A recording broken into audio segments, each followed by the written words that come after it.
सुप्रभात प्यारे बच्चों, जय तो संस्कृतम। आज मैं आपके सामने एक बहुत महत्वपूर्ण टॉपिक पर चर्चा करूंगा और वो टॉपिक क्या है, तो वो टॉपिक है हमारा बालक शब्द का रूप। ठीक है, आप जानते होंगे कि बेसिक लेवल पे क्लास 6-7 में, क्लास 6 लेवल पे एनसीईआरटी में बालक वगैरह का रूप जो है रखा गया है, बालक हो गया, इसी तरह राम का भी चलता है। तो वो जो बालक शब्द का रूप है, इसका यूज कैसे होता है, ये बड़ा महत्वपूर्ण प्रश्न है। क्योंकि बहुत से बच्चे ऐसे हैं जो इसी पे सोचते होंगे, उनके दिमाग में प्रश्न हो सकता है और रहता हो, लेकिन टीचर से पूछ नहीं पाते होंगे कि जो बालक शब्द का रूप है एक्चुअली यूज़ कैसे होता है, ये ना पूछ पाते होंगे। तो मैंने कहा कि एक मैं वीडियो बनाता हूँ, क्योंकि बच्चे पूछते हैं इसका यूज कैसे है, कहाँ है। तो आज हम देखते हैं इसका यूज कहाँ है। जैसे देखिए, एक शब्द है बालकः बालकौ बालकाः बालकं बालकौ बालकान् बालकीन बालकाभ्यां बालकैः बालकाय बालकाभ्यां बालकेभ्यः बालकात् बालकाभ्यां बालकेभ्यः बालकस्य बालकयो बालकानां, ठीक है, बालके बालकयो बालकेषु, बालके बालकयो बालकेषु। अब ये रूप है, हे बालक हे बालको हे बालका। अब ये प्रथमा विभक्ति, द्वितीय विभक्ति, तृतीय विभक्ति, चतुर्थी विभक्ति, पंचमी विभक्ति, षष्ठी विभक्ति, सप्तमी विभक्ति, ठीक है, ऐसे रूप है। अब बच्चों के दिमाग में आओगे इसका यूज कहाँ होता है, क्योंकि कोई भी चीज़ जब तक हम यूज नहीं बताएंगे तो वो चीज़ इंटरेस्ट नहीं पैदा होता उसको, ठीक है, पढ़ने में। तो हम एक एक को देखेंगे। जैसे बालकः है हमारा, बालकः बालकौ बालकाः, हम प्रथमा विभक्ति पे आएंगे और प्रथमा विभक्ति के एक वचन के रूप पे आएंगे। तो प्रथमा विभक्ति का एक वचन का रूप है बालकः, ठीक है, बालकः।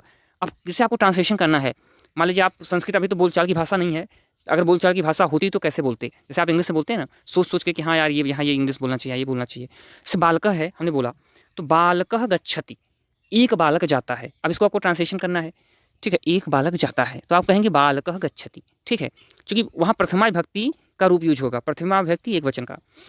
तो बालकः गच्छति, एक बालक जाता है। अगर दो बालक जाते हैं तो बालकौ गच्छतः, बालकौ गच्छतः, दो बालक जाते हैं। अब आप ध्यान से देखिए, दो बालक है ना, तो द्वितीया प्रथमा विभक्ति द्विवचन का रूप क्या होता है, बालकः बालकौ, बालकः बालकौ।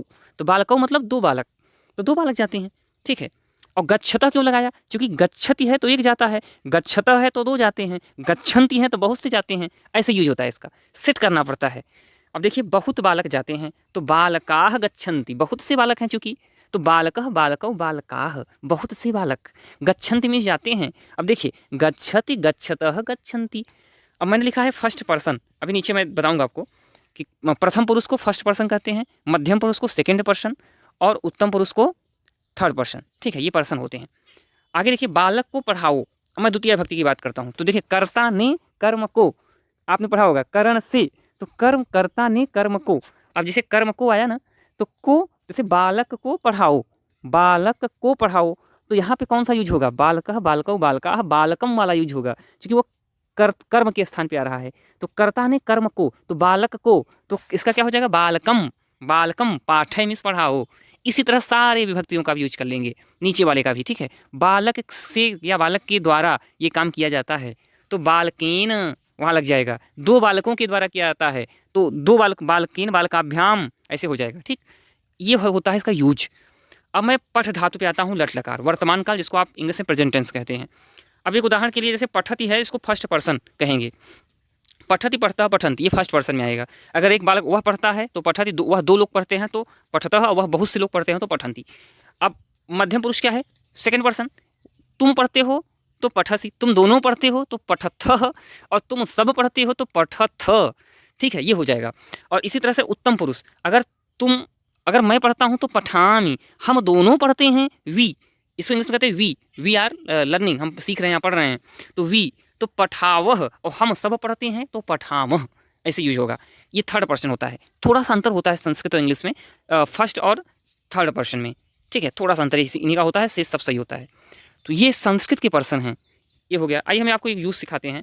जैसे वह पढ़ता है, इस साइड में आप देख रहे होंगे, इसका स्क्रीनशॉट ले सकते हैं। वह पढ़ता है तो सह पठती, वह दोनों पढ़ते हैं तो तौ पठतः, सह तौ, तौ लगता है दो लोगों के लिए तो पठता हो गया। वह सब पढ़ते हैं तो ते पठंती, तुम पढ़ते हो तुम पठसी, तुम दोनों पढ़ते हो युवाम पठतः, तुम सब पढ़ते हो तो यूयम पठथ, ऐसे यूज होगा। थर्ड पर्सन में देखिए, मैं पढ़ता हूँ, अहम पठामी, हम दोनों पढ़ते हैं, ठीक है।